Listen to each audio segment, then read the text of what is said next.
कलाहांडी जिले में कोरापुट रायगड़ा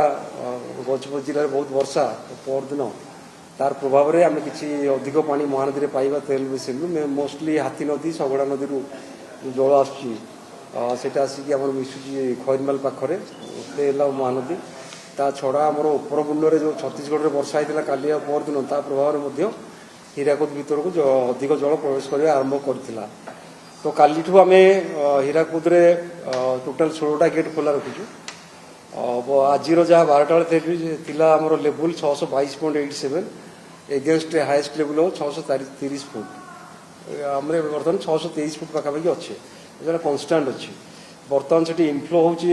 रिजर्व भीतर को 2,90,000 क्यूसेक्स आ सामान परिमाण जल तल को छड़ा जाऊँगी। तो तार जो 16टा गेट खोला है जो तेल बेसिन अच्छी वर्षा ताकू आम आकलन करके जहाँ देखुचु काली संध्या सुधा आम गोटे मुंडली पाइबा पिक फ्लोर पाखापाखि 6 लाख कि 6,50,000 क्यूसेक्स। तेणु आम ये जो सीजन बर्तमान आम जो अच्छे मनसून जो मौसुमी ऋतु अच्छे या पूर्वर आम मुंडली गोटे थर पाई 28/7/26 तारिख में 6,70,000 क्यूसेक्स तापर आउ थे 30/7/26 पाई हाएस्ट वर्षर महानदी में मुंडली ठारे पाखापाखि 8,90,000 क्यूसेक्स 9 लाख क्यूसेक्स। तेणु काली जो आम आशा करूँ पुणी से 6,70,000 क्यूसेक्स भितर 8-10 घंटा आम पाइबा महानदी जल प्रवाह हाएस्ट लेवल ता जो एमती विशेष बन्या हम ना कहीं आम अलरेडी गोटे थर से फेस कर सारीचे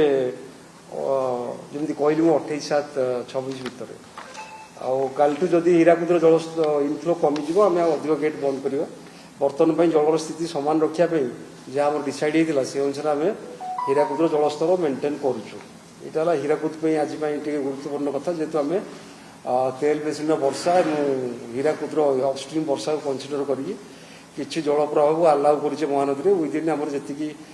बन्या नहवा भाई स्थिति को कंट्रोल करके जहाँ नियंत्रण करके पानी प्रवाह नियंत्रण कर छाड़ीचु। तापर आस मोस्टली आफेक्टेड जो 3टा नदी आमर थिला बैतरणी हो ब्राह्मणी हो शालंदी हो सुवर्णरेखा हो से सब स्थिति सुधार आसी।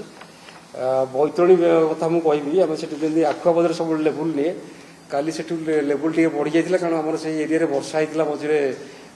केउझर परदिन गत काली भी तार जो कैचमेंट रोज ऊपर से किसी वर्षा आसाला तो ता प्रभाव में काली बढ़ी पाखापाखि 18.67 जाए राति पड़ता से कमिकी 18.14 मीटर अच्छी आखुआपदार जोटिकी आम डेंजर लेवल 18.33 तो जदिव डेंजर लेवल तले जल प्रवाह रही बैतरणी आखुआपदाठार किंतु सेठी एटा कंटिन्यू करिवो कारण शीघ्र आम देखुने से नदी में शीघ्र शीघ्र जलस्तर खसबार टाइम लगुच। सेमती आम आनंदपुर ब्यारेज भी बहुत कंट्रोल हो जामर रिलीज आम 2टा फ्लड हेवी पाई बैतरणी बिकज आम बहुत ऊपर मुंड वर्षा पाई थर 10,000 क्यूमेक्स पड़ता थर 6,600 क्यूमेक्स पड़ता बर्तमान से 1986 पाखापाखि 2,000